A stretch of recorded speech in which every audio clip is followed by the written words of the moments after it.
রমজান মাস এটা ১৫০০ বছর আগে দুনিয়ায় ছিল না। কথা বললে না কেন? ছিল না? ছিল, কিন্তু রমজানের এই মর্যাদা ছিল না। আপনি আজকের এই দিন পর্যন্ত ৭০ বার সুবহানাল্লাহ বললে যে সওয়াব পাবেন, কালকে রমজানুল মুবারকে একবার বললে সেই সওয়াব।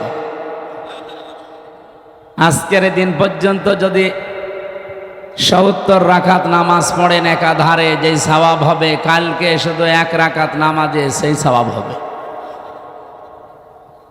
সুতরাং আমরা এমন একটা বরকতময় মাস পেতে যাচ্ছি, সবচাইতে গুরুত্বপূর্ণ হচ্ছে শাহরু রমাদান। এই সেই মাস যার নাম রমজান, আল্লাযী উনজিলা ফীহিল কুরআন, যে মাসে আল্লাহ কোরআনে কারীম নাজিল করেছেন। আমি এখান থেকে কয়েকটা প্রশ্ন নিলাম। ১ নম্বরে, রমজান ১৫০০ বছর আগে ছিল না? ছিল না, কিন্তু দাম ছিল না। সফরের যেমন দাম, রজবের যেমন দাম, শাবানের যেমন দাম, ঠিক এইরকম একটা দাম ছিল রমজানের। তো কিসের জন্য এত মর্যাদা বেড়ে গেছে? কোরআনের। বলেন বলেন। আল্লাযী উনজিলা ফীহিল কুরআন, যেই মাসে আল্লাহ কোরআন নাজিল করেছে। সুতরাং এখানে একটা বিষয় পরিষ্কার, রমজানের কোনো মূল্য না, মূল্য কোরআনের। বলেন না কেন? বিয়েতে যারা বরযাত্রী যায়, ১০০০ বরযাত্রী নিয়েছে, মাত্র বর ৫ জন। কয়জন? ৫ জন বর গেলে বিয়ে হবে? এই আপনারা কথা বলেন, কি সমস্যা? কি চুপ করেন না? এটা ইবাদত চলছে এখন, ইবাদতের মতো। নামাজ একটা ইবাদত, নামাজে দাঁড়িয়ে এদিক ওদিক একটু হালকা তাকানো যায়, একটু হালকা গল্প করা যায়। তো ওইটা যদি না যায়, এখানে যাচ্ছে কোন কায়দা? এখান থেকে যান, আর লাগবে না, বসুন।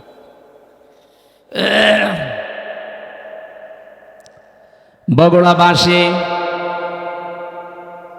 আল্লাহ রাব্বুল আলামিন কোরআনে কারিমে এই আয়াতের সাপোর্টে আরো কিছু আয়াত আমরা দেখেছি তাফসীর ইবনে কাসিরে। ইন্না আনজালনাহু ফি লাইলাতিন মুবারাকা, অবশ্যই আমি আল্লাহ কোরআনে কারিমকে আপনার প্রতি নাজিল করেছি একটা বরকতময় রজনীতে। কি বরকত তৈরি করেছিলাম? আমি যে বললাম ১৫০০ বছর আগে মাত্র কোরআনে কারিম নাজিল হওয়া, এর আগে হাজার হাজার কোটি কোটি বছর আগে দুনিয়া তৈরি, তখনও আল্লাহর কোরআন ছিল না? ছিল না? অবশ্যই ছিল। কোরআনে কারিম আমাদের এখানে ছিল না? ছিল লৌহে মাহফুজে।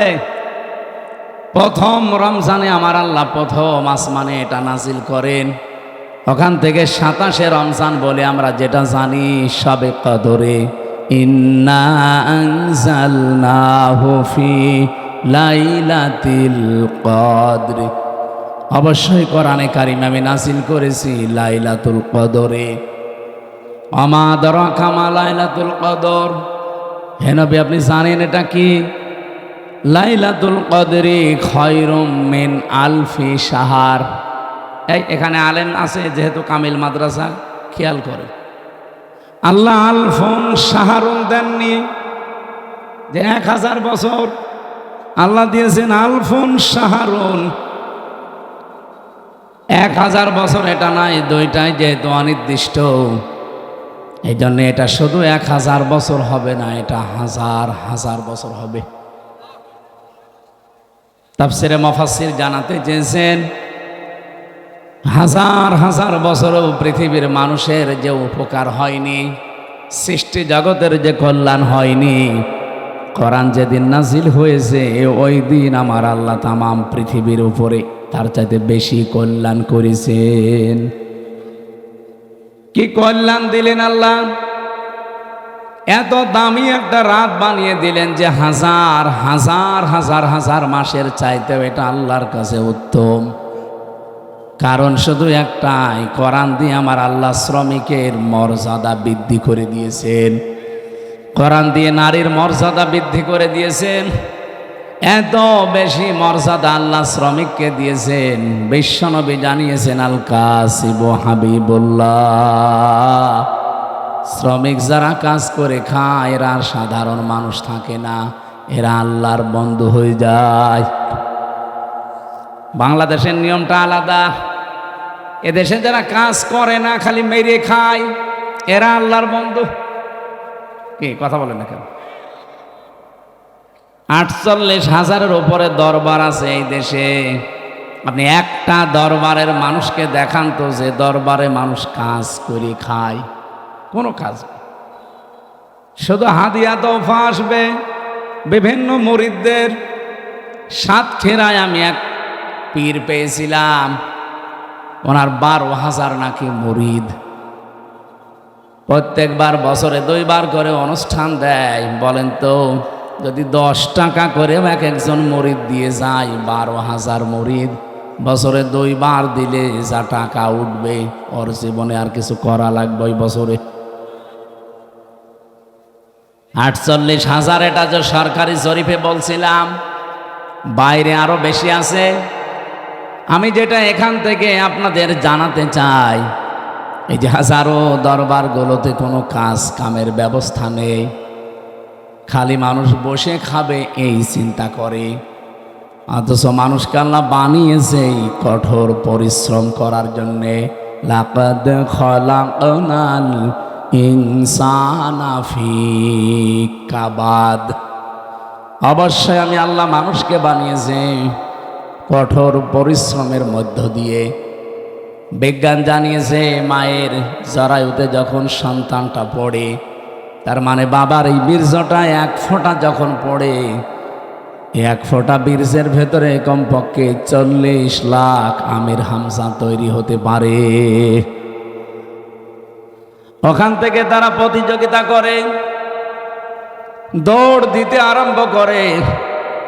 ফি করারিম মাকিন, যেটা মায়ের সুরক্ষিত জায়গা, ওই পর্যন্ত যেতে কত প্রতিযোগী শেষ পর্যন্ত পায়ের সাথে ধাক্কা লেগে হয়তো পড়ে যায়, মায়ের জরায় দেওয়ালের সাথে ধাক্কা লেগে পড়ে যায়। ওই পর্যন্ত পৌঁছায় হয়তো 1 জন, 2 জন, 3 জন, 5 জন, 7 জন, 13 জন পর্যন্ত। বলেন তো, আমরা প্রত্যেকেই কিন্তু এই প্রতিযোগী ছিলাম। জীবনটা শুরু হয়েছে আমাদের কঠোর পরিশ্রম দিয়ে। মায়ের জরাও পর্যন্ত কেউ যেতে পারে না। আমার বোন, আমার ভাই যারা আমার সাথে ছিল, সব পেছনে পড়ি মারা গেছে। আমি হামজা একা ওই ফি করারিম মাকিন, সুরক্ষিত এই জায়গা পর্যন্ত আল্লাহ আমারে পৌঁছিয়ে দিয়েছে।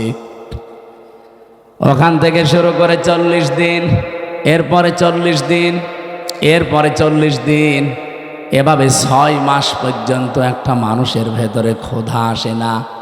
6 মাসের পরে যখন ক্ষুধার উদ্রেক দেখা দেয়, রব্বুল আলামিন মায়ের মাসিক অসুখ বন্ধ করে তখন নাভির সাথে তার যোগ করে দেয়। এই যে আস্তে আস্তে আপনাকে কত স্ট্রাগল, কত কঠোর পরিশ্রমের মাধ্যমে উপরে তুলতেছে। এরপরে যখন পৃথিবীতে আপনি আসেন, এরম একটা চাপ খেয়ে আসা লাগে। যারা নর্মাল ডেলিভারিতে আসে, এমন একটা চাপ দেওয়া হয় মায়ের জরায়ুতে, কান, মুখ, নাক যা আছে বিভিন্ন জায়গা দিয়ে কিন্তু বদ রক্ত বের হয়ে চলে যায়। বিজ্ঞান এখন জানিয়েছে এই তথ্যটার উপরে ভিত্তি করে কষ্ট মাপার একটা পরিমাপ আছে, যন্ত্র আছে। এই যে বিশাল প্যান্ডেল দেখতে পাচ্ছেন, যদি আজকের সভাপতিকে বলা হয় এটা আপনি একটু মাপ দিয়ে দেন তো, উনি এটা দাড়ি পাল্লায় তুলে দেবে। হ্যাঁ, এটা মাপ দেওয়ার একটা যন্ত্র আছে না? ফিতা দিয়ে মাপবে, গজ দিয়ে মাপবে। এই যে জ্বর যদি হয় আমার শরীরে, এটা মাপার জন্য একটা আলাদা যন্ত্র আছে না? কি কথা বলে না কেন? কি নাম কি? থার্মোমিটার। দুনিয়াতে প্রতিটি জিনিস পরিমাপ করার জন্য আলাদা আলাদা যন্ত্র আমরা জানি আছে। এই আপনারা কথা বলবেন তো, নিয়ে আসুন। ইয়ার কি মারছে আপনার? হ্যাঁ, এখান থেকে যান, ঘন্টামি করতে দাঁড়িয়ে আছে। এগুলো তুলে দিন তো, বলে না কিন্তু হ্যাঁ এখানে কি করে বেয়াদব ছাত্রলীগ নাকি? না না, ছাত্রলীগ ছাড়া তো এত এত বড় সাহস তো পাওয়া কথা না। নিষিদ্ধ হয়ে আছে, এরপরও এখানে এসেছে।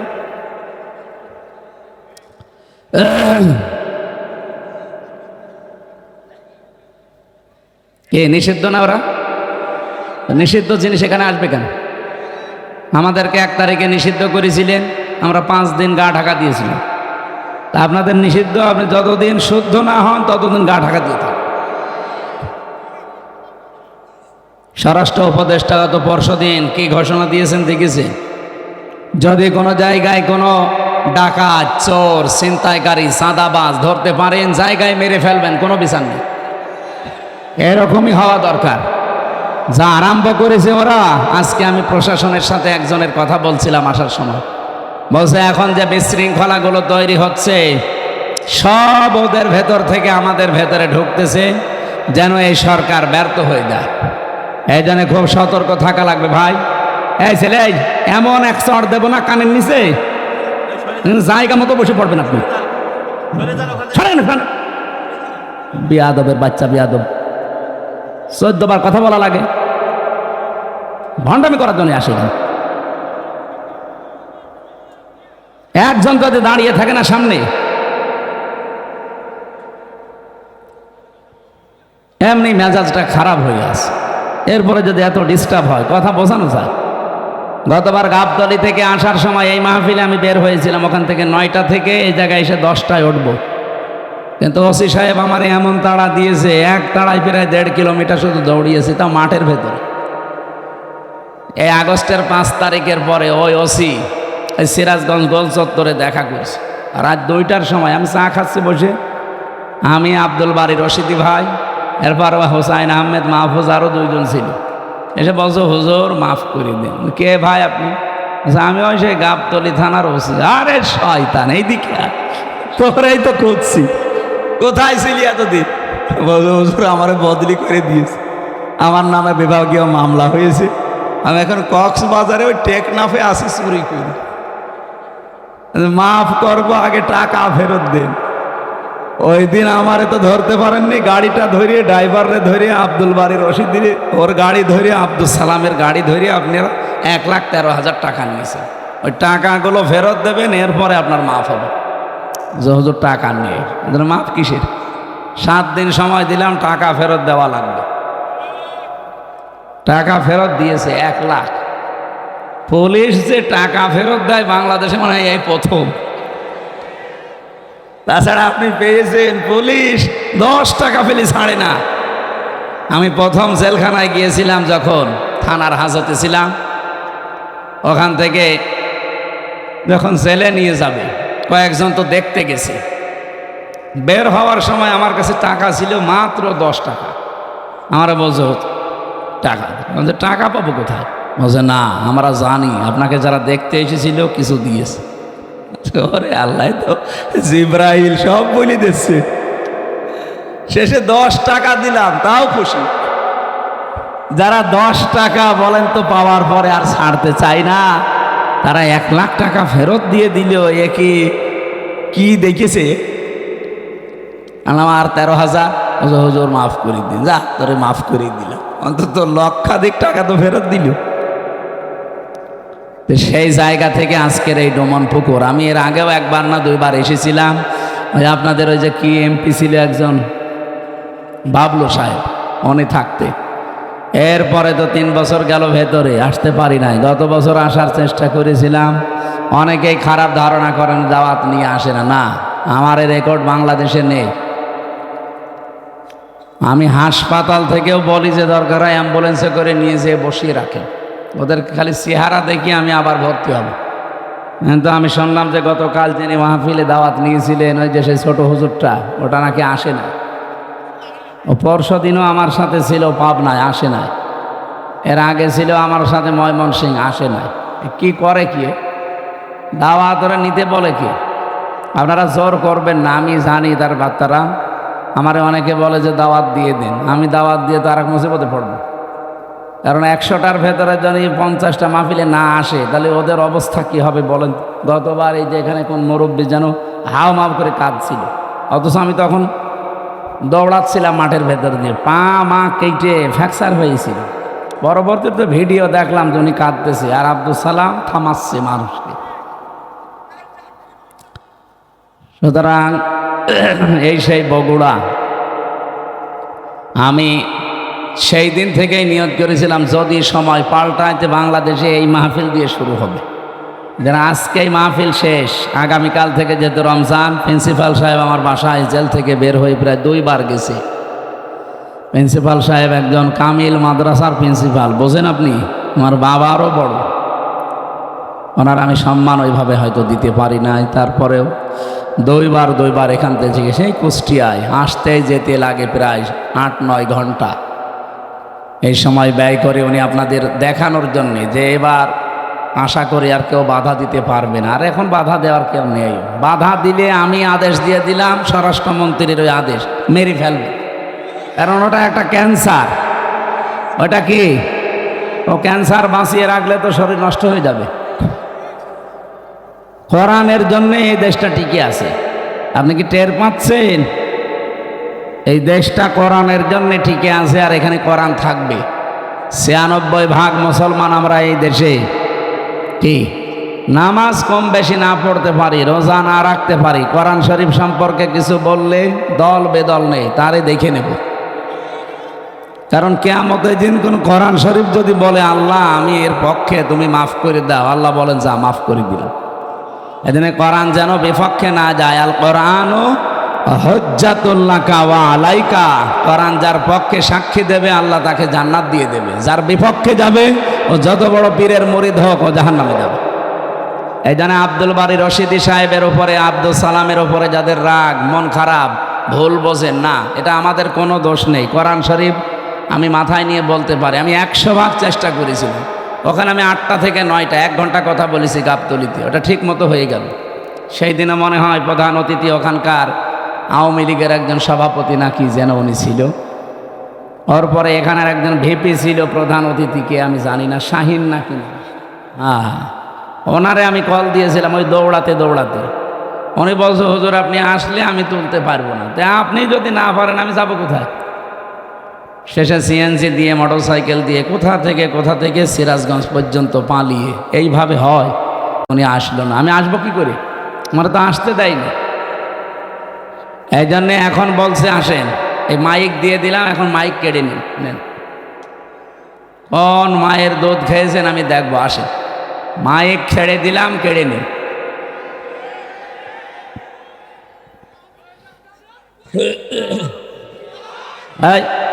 এখন ওইটা নেই যেহেতু বলার দরকার নেই, 27 পালিয়েছে। আমি সেদিন মালয়েশিয়া ছিলাম, দেখি ওরা তো আর ওই যে সাহেব পাড়ায় ওঠে না, সব হোটেলে বসে বসে নিচতলায় দেখলাম চা খাচ্ছে। কি গো, বলছো হুজুর আমরা আগেই পালিয়েছি। আর কেন সাহেব পাড়ায় উঠবেন না? ওখানে উঠে মায়ের খাবো, সব তালা লাগানো, ওখানে উঠতে পারবো না। এদেশে বাংলার জনগণ আছে, পিটিয়ে ভর্তা বানিয়ে ফেলবে। কি করলেন আপনি বলেন? 15.5 বছর যায় মারিং কাটিং করলেন, এখন নিজেও খেতে পারেন না, আমাদেরকেও খেতে দিলেন না। কি কথা বলেন? এখন যত টাকা পাচার করেছিলেন, টাকাগুলো যদি এই দেশে থাকতো, এই যে প্রায় 36 লাখ যুবক এখন বেকার, এদের বেকার থাকা লাগে? বাইরের দেশে যারা রাস্তা ঝাড়ু দেয়, টয়লেট পরিষ্কার করে, রুটি বানায়, আমি নিজে দেখেছি। কেন এই কাজ করা লাগবে বাইরে? যে এদেশটা এত সমৃদ্ধশালী আর এত সম্পদ আল্লাহ এখানে দিয়েছে, বাইরের রাষ্ট্রগুলো পাগল হয়ে যাচ্ছে, বিশেষ করে চীন তো পাগল হয়ে যাচ্ছে দেশটাকে উন্নত করার জন্যে, শুধু টাকা ঢালবে। আপনি টাকা নেই দেখলে কি দেখে ঢালবে তারা? এতদিন যে মানুষগুলো দায়িত্বে ছিল, আমাদের যারা ছিল এরা তো না, দায়িত্ব তো পালন করেছে দাদারা যা বলেছে তাই করেছে। ওরা আমাদেরকে ভয় দেখাতো আমরা নাকি না খেয়ে মারা যাবো। আরে ভাই, আমাদের বছরে 1 মাস না খেয়ে থাকা ফরজ। কালকে থেকে 1 মাস না খেয়ে থাকা কি বলেন? কেন? আল্লাহর হুকুম তো আছেই, আরো 27টা কায়দা আছে। রব্বুল আলামিন বলেন ওয়ান তাসুমু খায়রুল লাকুম ইন কুনতুম তা'লামুন। যদি তোমরা রোজা রাখো, সিয়াম সাধনা পালন করো, তোমাদের জন্যই ভালো হবে, উপকার হবে যদি তোমরা বোঝো। আয়াতটা নিয়ে চিন্তা ভাবনা করলাম, না খেয়ে থাকার ভেতর আবার উপকার কি? কষ্টই তো। কি না খেয়ে থাকার ভেতরে তো কষ্ট, উপকার কিসের? দুইটা বিষয় আমি পেয়েছি। এক নম্বরে রব্বুল আলামিন বলেন রমজানের দ্বারা যেহেতু আমার উদ্দেশ্য মানুষ তাকওয়া অবলম্বন করবে, ইয়াউমা নাহশুরুল মুত্তাকিনা ইলার রহমানি ওয়াফদা। সূরা মারইয়ামের 85 নম্বর আয়াত। কিয়ামতের ওই ময়দানে যখন লক্ষ কোটি কোটি মানুষেরা হাজির হবে, ওই ময়দান থেকে কিছু মানুষকে আল্লাহ আলাদাভাবে অতিথি বানিয়ে রায়ান নামক দরজা দিয়ে প্রবেশ করাবে। তারা হচ্ছে মুত্তাকি। বলেন তো রোজা রাখার দ্বারা উদ্দেশ্য কি? মুত্তাকি। বলেন বলেন। এর পরের আয়াতে দেখেন ওয়ানাসুকুল মুজরিমিনা ইলা জাহান্নামা ওয়িরদা। রব্বুল আলামিন বলেন যারা পাপিষ্ঠ এদেরকে আমি আল্লাহ তৃষ্ণার্থ, ওয়িরদা মানে তৃষ্ণার্থ, ক্ষুধার্ত অবস্থায় ধাক্কা দিতে দিতে জাহান্নামের দিকে নিয়ে যাব। আমি চিন্তা করলাম ওয়িরদা দিল কেন আল্লাহ? এমনিতেই ধাক্কা দেন, আমি জাহান্নামে পড়ে যাই, আবার আমাকে দুর্বল করবেন, তৃষ্ণার্ত করবেন, ক্ষুধার্ত অবস্থায় নিয়ে যাবেন কেন? আমার ছোট্ট মাথায় এসেছে এখান থেকে পৃথিবীতে আল্লাহ রোজা দেওয়ার পেছনে যত কারণ, তার অন্যতম কারণ ধনীদেরকে আল্লাহ বোঝাতে চায় যে না খেয়ে থাকলে কি হয় দেখ। যেহেতু মানুষেরা অনেকেই না খেয়ে থাকে, ক্ষুধার্ত থাকে, তৃষ্ণার্ত থাকে, তাদের ওই দুঃখ কষ্ট যন্ত্রণায় ধনীদেরকে আল্লাহ বোঝানোর জন্যই রোজা দিয়েছেন। এই রোজা যারা রাখে নাই, এই মুজরিম, এই পাপিষ্ঠদেরকে আল্লাহ এমন ধাক্কা দেবে যখন ক্ষুধার্ত এবং তৃষ্ণার্ত থাকবে। বলেন নাউজুবিল্লাহ। রোজা রাখার দ্বারা 3 নম্বরে উপকার যেটা, মানুষ যেহেতু মুত্তাকি হবে, দুনিয়ায় যেহেতু মুত্তাকিদের অনেক কষ্ট হয়, এই জন্যে মুত্তাকি মানুষগুলো শুধু চোখ বন্ধ করতে দেরি হবে। ওয়া উজলিফাতিল জান্নাতু লিল মুত্তাকিনা গায়রা বাঈদ। রব্বুল আলামিন বলেন আমার মুত্তাকি বান্দাদের দুনিয়ার জীবন শেষ হলে ওদের আর কোনো কষ্ট নেই, এমনকি জান্নাতেও হেঁটে যাওয়া লাগবে না। উজলিফাত এ শাব্দিক অর্থ হচ্ছে নিকটবর্তী করে দেবে আল্লাহ। আপনাকে জান্নাত ডাক দিয়ে কাছে নিয়ে তারপরে ঢোকাবে, আপনাকে হেঁটে জান্নাতে যাওয়া লাগবে না। গায়রা বাঈদ, দূরে থাকবে না। জান্নাত আপনার একেবারে কাছাকাছি আল্লাহ পাক পৌঁছিয়ে দেবে। জান্নাতের নিয়ম হচ্ছে জান্নাতের কোনো দরজা বন্ধ থাকে না। হাত্তা ইদা জাউহা ওয়া ফুতিহাত আবওয়াবুহা ওয়াকাল। এই আয়াতটা আমি জেলখানায় যেয়ে বুঝেছি। এর আগে আমি বহু তাফসির পড়েছি, আলেম যারা আছেন তাদেরকে বলছি। এবার আপনারা হয়তো এটা জেনেছেন কিনা আমার জানা নেই। জেলে যাবার পরে আয়াতটা আমার কাছে ক্লিয়ার হয়েছে এইভাবে। আল্লাহ পাক জাহান্নামের যত জায়গায় বর্ণনা দিয়েছেন কোরআনে, জাহান্নামের দরজাগুলো বন্ধ থাকবে এই কথা আছে। জাহান্নামের দরজা কি থাকে?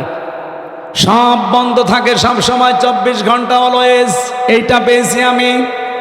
হাত্তা ইদা জাউহা ফুতিহাত আবওয়াবুহা, এখানে মাঝখানে ওয়া নেই।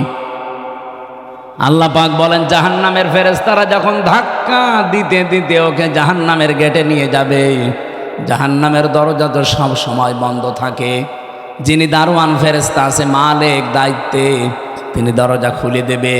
প্রবেশ করার সঙ্গে সঙ্গে আবার দরজা আটক হয়ে যাবে। কিন্তু জান্নাতের দরজা কোনো সময় আল্লাহ বন্ধ রাখে না, 24 ঘন্টা ওপেন রেখে দেয়। এই মানুষগুলো যখন জান্নাত কাছে নিয়ে এসে আপনাকে প্রবেশ করাবে, জান্নাতের দরজা তো বন্ধ নেই, খোলাই থাকবে। জেলখানায় গিয়ে আজটা বুঝলাম এইভাবে, আমি এর আগে জানতাম না যে জেলখানা এভাবে 24 ঘন্টায় বন্ধ থাকে। কিন্তু এখন দেখলাম যে জেলখানা কিন্তু 24 ঘন্টা তালা লাগানো। যখন কাউকে নিয়ে যায় তালা খুলে ভেতরে ঢুকিয়ে দেয়, আবার যখন ভেতর থেকে আসবে কেউ বের হলে আবার বন্ধ করে দেয়। জাহান্নাম আল্লাহ কিন্তু 24 ঘন্টা পাহারাদার দিয়ে বন্ধ করে রাখে দরজা।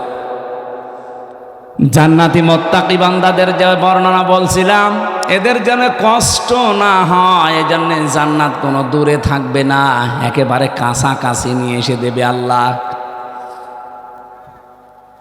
27টা উপকারের কথা আমি তাফসিরে মাযহারিতে পড়েছি। আমি আলেমদেরকে বলছি নোট করে আপনি নিজে মানুষকে শোনাবেন। 1 নম্বরে উপকার হচ্ছে মাত্র 2017 সালে এটা আবিষ্কার হয়েছে, অটোফেজি। নাম শোনেননি? যেই বিজ্ঞানী এটা আবিষ্কার করেছে ইউশোনারি ওসামি, এর বাড়ি জাপানে।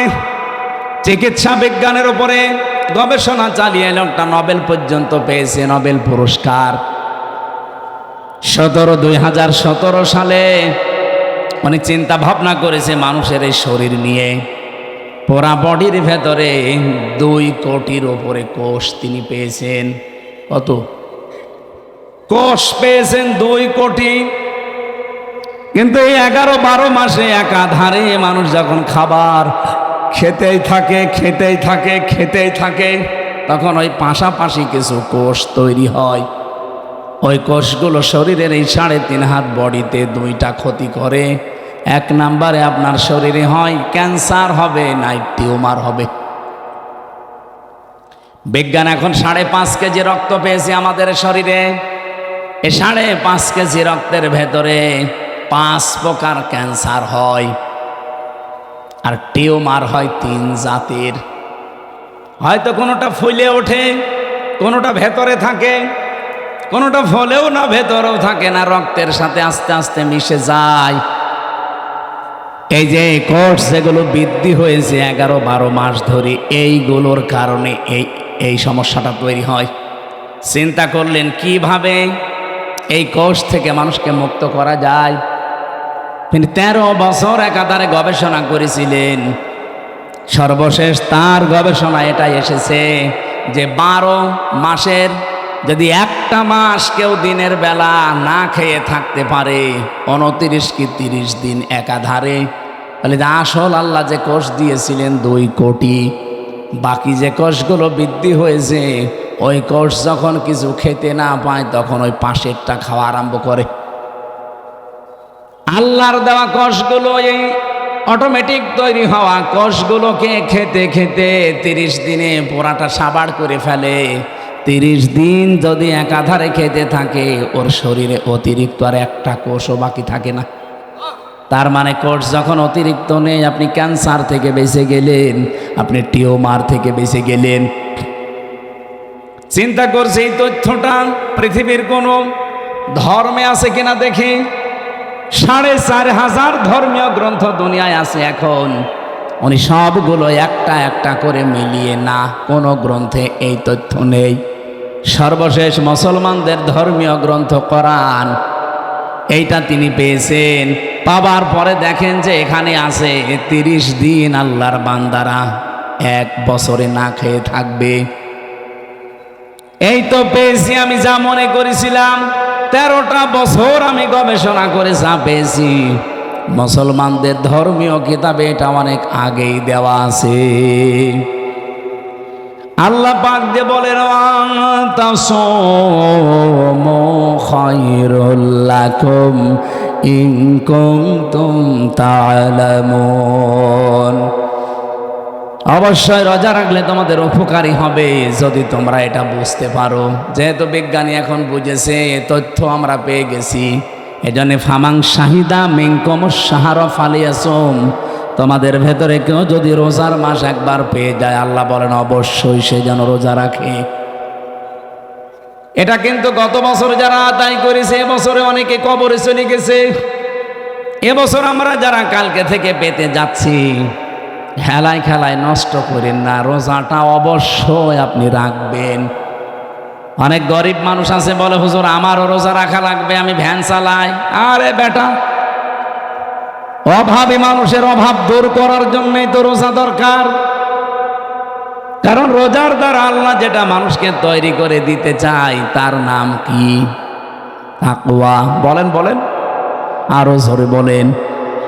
কোরআনে কারিমের সূরা বাকারার 183 নম্বর আয়াত আমরা পড়েছিলাম। এদিকে তাকান।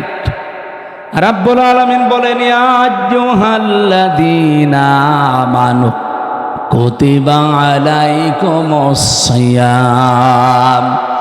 ওহে যারা ঈমানের দাবি করো তাদেরকে বলছি, আমি কিন্তু রোজার বিধানটা লিখে দিলাম। কি করলাম? পৃথিবীর কোন বিধান আমি লিখে দিলাম এমন কথা কোরআনে আপনি পেয়েছেন? আর একটা আছে, কুতিবা আলাইকুমুল কিসাস, কিসাসের বিধান লিখে দিলাম। কুতিবা আলাইকুমুল কিতাল, কিতালের বিধান আমি লিখে দিলাম। এই দুইটা ছাড়া পুরা কোরআনে আমি কোনো বিধান আল্লাহ লিখে দিয়েছেন পাইনি।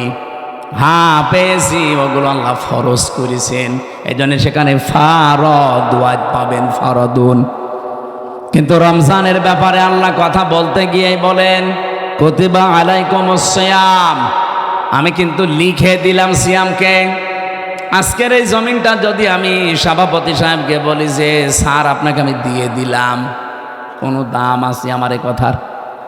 বলেন বলেন।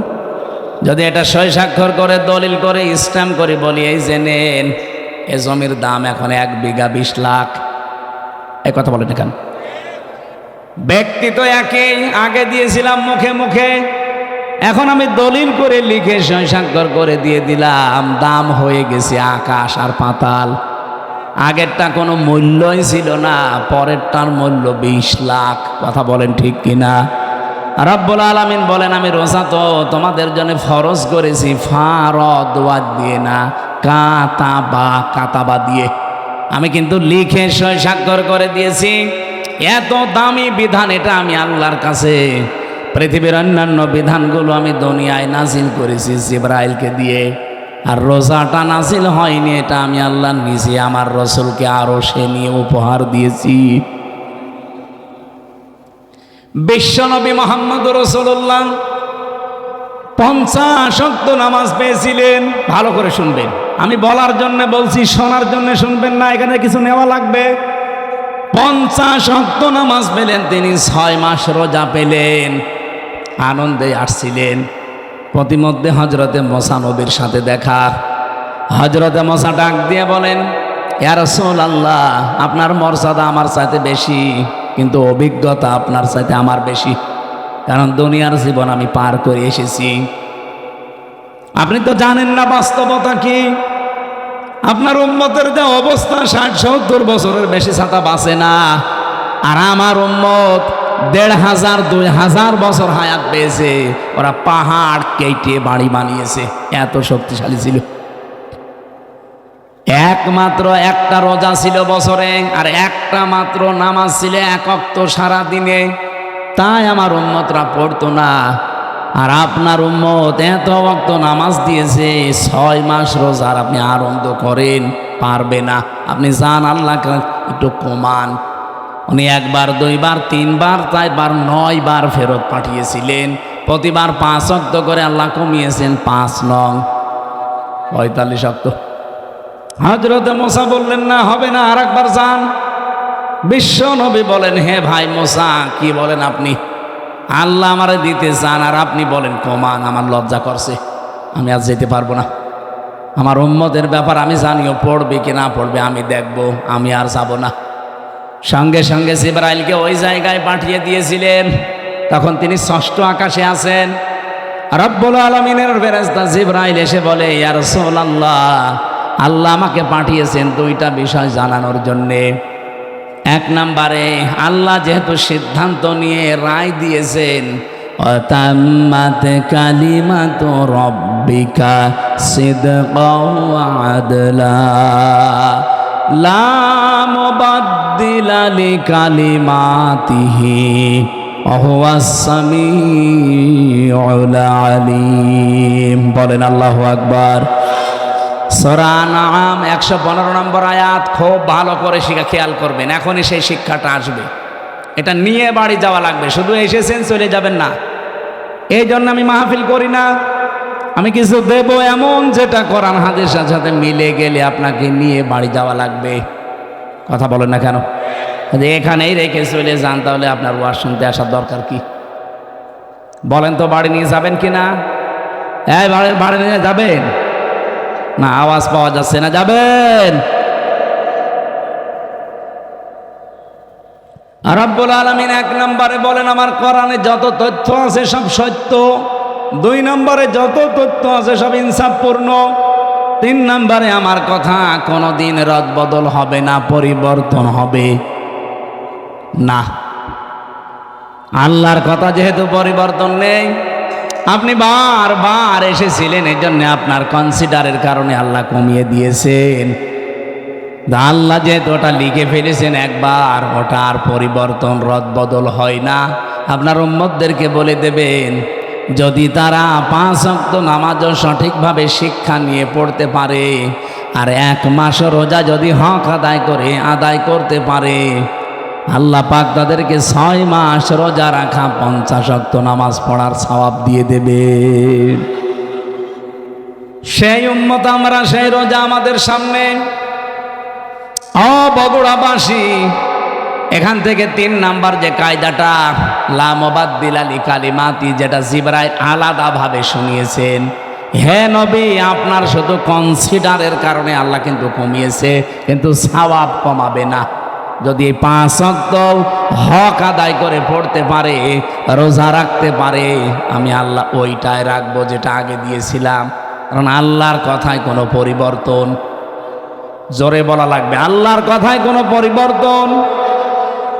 তো বাংলাদেশের এমন এমন রায় আমরা 15 বছরে দেখলাম যেটা পরিবর্তন অলরেডি হয়। এক কথা বলছে না কেন? এটিএম আজহারুল ইসলামের রায় দিয়েছিল যারা, শুনলাম নাকি কিয়ামত হয়ে গেলেও পাল্টাবে না, অথচ 3 দিন আগেই পাল্টিয়ে গেছে। এখন কিন্তু মঞ্জুর হয়েছে, উনি রিভিউ করতে পারবে, উনি শুনানি করতে পারবে। তার মানে এতদিন যা রায় ছিল বোঝা যাচ্ছে এগুলো সব মিথ্যা। আমার মনে হয় এই সালাউদ্দিন কাদের চৌধুরী, মাওলানা মতিউর রহমান নিজামী, এই মানুষগুলো যদি এখন বেঁচে থাকতেন, আর যদি আগস্টের 5 তারিখের পরে যে পরিবর্তন দেখতে পাচ্ছি, ওনাদেরটাও এখন খারিজ হয়ে যেত, এখন আবার ওনাদের জামিন মঞ্জুর করানো যেত। হ্যাঁ, কিছু বদনসিব মানুষ আছে যাদের ভাগ্য খারাপ, এই মানুষগুলো এখন আরম্ভ করেছে এই 25 তারিখের পর থেকে যে না, ওনার সাজা হয়ে গেছে, ওনার মঞ্জুর করা ঠিক হয়নি। সাজা হয়ে গেলে যদি তার এটা আপিল ডিভিশনে মঞ্জুর করা ঠিক না হয়, তারেক জিয়া সাহেবের 9 বছর সাজা হয়েছিল, তার স্ত্রীর 3 বছর সাজা হয়েছিল। এই কথা বলছে না কেন? খালেদা জিয়ার 6 বছর সাজা হয়েছিল। কেন তাদেরকে সাজা থেকে মুক্ত করে মুক্ত জীবনে তাদেরকে ফিরিয়ে দেওয়া হবে? ওনাদের মামলা ইনাদের মামলা, সাজা তো সবারই এক। আপনি কেন পক্ষপাতিত্ব করেন? এই কথা যদি কেউ বলে, আল্লাহর অভিশাপ তার উপরে, তার বিবেক বুদ্ধি সব মারা গেছে। সালাউদ্দিন কাদের চৌধুরী চট্টগ্রামের, উনি বেঁচে থাকলে এখন মুক্ত জীবনে ফিরে আসতে পারতেন। আমার যতটুকু বাস্তবতায় ধারণা, হাসিনার আমলে 15.5 বছরে যারাই মিথ্যা মামলা, মিথ্যা সাক্ষীর কারণে জীবন নষ্ট হয়েছে, কোনো বিচার লাগবে না, কোনো রায় লাগবে না, সব ছেড়ে দেওয়া লাগবে। কিসের বিচার? ও তো সব বানিয়ে বিচার করেছিল। নয়তো খালেদা জিয়ার নামে যে মামলা দিয়েছে, আপনি বলেন তো, এতিমের টাকা আত্মসাৎ করা মামলা, এই টাকা আরো 6 ডবল বৃদ্ধি হয়েছে, তারও নোবেল দেওয়া দরকার, আর তারে আরো 6 বছর জেলে দিয়েছে। এগুলো কেন দিয়েছে? এক কাপড়ে তারে বাড়ি থেকে বের করে তারে 6 বছর জেলে, এমনকি এই কঠিন অবস্থায় তারে ফেলে রাখা ট্রাক দিয়ে বাড়ির সামনে সবগুলো হাসিনার শুধু রাগের বহির্প্রকাশ। ও কিন্তু অলরেডি বলেও ফেলেছে যে আমি ওই বাড়ি থেকে খালেদাকে তাড়িয়ে দেব, একবার নিয়ত করেছিলাম, সেই নিয়ত উনি দেখালো। ম্যাডাম ওই দিন এক কাপড়ে বের হয়েছে, কান্নাকাটি করেছিল, তামাম দুনিয়া কেঁদেছে তার কান্না দেখে। অথচ এখনো পর্যন্ত অনেক মানুষ বলছে না ওগুলো সব ভুলে গেছি, বাবা শাহজালাল সব হালাল। হালাল করবেন? হালাল করে কি হয়েছে ইতিহাসে 54 বছরের দিকে তাকান, কি হয়েছে আপনি টের পাচ্ছেন? 75 সাল থেকে শুরু করে আপনি তাকান, যাদেরকে এভাবে হালাল করেছেন তারা কি বাঁশটা দিয়েছে। বাঁশ দেওয়ার সময় তো একটু চেঁচে ঝুলিয়ে দেয়, তাও দেয়নি, পুরাটাই দিয়েছে। এখন যদি আবার সব হালাল করে নেন, এমন বাঁশ দেবে না জীবনে বাপ বলার সময় পাবেন না। সুতরাং আল্লাহ যখন অলরেডি একটু সময় করে দিয়েছে, একটু দেখার চেষ্টা করেন বাংলাদেশে আল্লাহর বিধানটা কায়েম হলে কেমন দেখা যায়। সবই তো দেখলাম, কিছুই তো হয়নি। দল মত নির্বিশেষে এটা করা দরকার না? 50 ওয়াক্ত নামাজ দিয়েছিল, 50 ওয়াক্ত নামাজ শুধু পড়ার জন্য আল্লাহ দেয়নি, বলেছিল নামাজ কায়েম করবা। এই জন্য পড়া কোরআন শরীফের ভেতরে এক জায়গায় আছে মাত্র নামাজ পড়ার কথা। কয় জায়গায়? কোন জায়গায়? ফাসল্লি রব্বিকা, ফাসল্লি পর্যন্ত ঠিক আছে। বাংলাদেশে বহু মানুষ নামাজ পড়ে, কি করে? হয়তো লোক দেখানোর জন্যে, ভোট পাওয়ার জন্যে, অথবা মানুষ যেন বলে যে না লোকটা নামাজি, এই জন্যে। কথা বলে না কেন? কিন্তু এর পরের শব্দ কি? ফাসল্লি রব্বিকা। শুধু নামাজ পড়লেও হবে না, রবের জন্য পড়া লাগবে। আর যারা রবের জন্য নামাজ একবার আরম্ভ করে, আপনি দেখবেন তামাম দুনিয়া একদিকে, তার নামাজ আপনি বাদ দিতে পারবেন না। আমি আমার রিমান্ডে দেখেছিলাম, আমার সামনে দিয়ে যে লোকটাকে নিয়ে গেল তার এই নখ তুলেছে, বলছিল যে হামজা ভাই, আমাকেও নিয়ে গিয়েছিল ওই মেশিনগুলো দেখাতে, আমার তোলেনি কিন্তু নিয়েছে। ডিম আমাকেও দেখিয়েছে, এরকম একটা চেয়ারে বসিয়ে দেয়, হাতের সাথে পায়ের সাথে বেল লাগিয়ে দেয়, গলার সাথে একটা ক্লিপ লাগিয়ে দেয়, মাথায় একটা কালো কাপড় দিয়ে একটা শর্ট একটা সুইচ টিপ দেয়, এক টিপে 120 বার ঘুরে। আপনি টের পাচ্ছেন 120 বার 1 মিনিটে? 1 সেকেন্ডে কয়বার হয় চিন্তা করতে পারেন? আপনি ঘুরে দেখান তো। এতটুকু যদি ছেড়ে দেয় যে ভাই যা তোরে আমি একবারে 2-4 বার একটু শর্ট দিলাম, চলে যা, না, এবার এমন একটা মেশিন নিয়ে আসে, এই হাতের সাথে পায়ের সাথে একেবারে খাপ খাওয়ানো, শুধু আপনার এখানে ধরবে, একবার টিপ দেবে, সব নখগুলো খুলে চলে যাবে। আর নখ খুলে গেলেই ফিনকি দিয়ে রক্ত বের হয়। আপনি নখ খুলে দেখেন কি রক্ত বের হয়। রক্ত যেই ফিনকি দিয়ে বের হবে তখন পাতলা মিহি যে লবণ, এটা ছিটিয়ে দেয়। বলতেই যদি আমার এমন লাগে, আমি নিজে ফেস করে আসলাম, কত বড় কঠিন ছিল বলেন তো।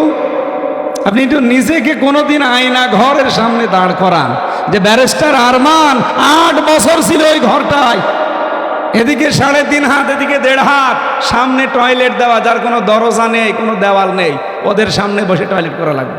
আমি নিজে করেছি। জেলখানায় তো তাও অন্তত 1-1.5 হাত টয়লেটের দরজা দেওয়া আছে, আর ওখানে কোনো দরজা নেই, আবার পার সাথে চেন বাঁধা থাকে। আপনি কতক্ষণ থাকতে পারবেন এইভাবে? 2 দিন, 5 দিন, 7 দিন। ওইটা লোক 8 বছর কাটিয়েছে, 10 বছর কাটিয়েছে আমান আজমি ভাই। এখনো পর্যন্ত অনেকে জালেমের সাফাই গায় আর বলে না এটিএম আজহারুল সাজা প্রাপ্ত মানুষ, ওনারে মামলায় জামিন দেওয়া হবে কেন? ওরে জবাই করা দরকার শয়তান। হাসিনার আবার মামলা কিসের? ও তো যা করেছে সব রাগে পড়ে ওর বাবার ওই হত্যার প্রতিশোধ নেওয়ার জন্য। ওর বাবার নাম শুনলে আজ পর্যন্ত কোনো মানুষ এ কথা বলেছে যে শহীদ বঙ্গবন্ধু? না, আমি পাইনি।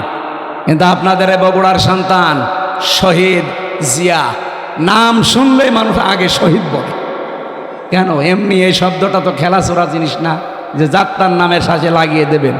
শহীদ হওয়া কত বড় দামি জিনিস আল্লাহর কাছে জানেন? শহীদরা মরে গেছে এ কথা বলাও নিষেধ, শহীদরা মরে গেছে ধারণা করাও নিষেধ। কত দামি শব্দ! এই জন্য আমরা শহীদ বঙ্গবন্ধু আজ পর্যন্ত কারো মুখে শুনি না, কেউ বলেও না। হ্যাঁ, এতটুকু বলে যে ওনারে ওইভাবে মারা ঠিক হয়নি, ওনারে টুকরো টুকরো করার দরকার ছিল। কিন্তু শহীদ জিয়ার নাম শুনলে আপনি বলেন, নাম শুনলে আগে মানুষ শহীদ বলে। উনি যে কাজটা করে দিয়েছিলেন আরাফাতের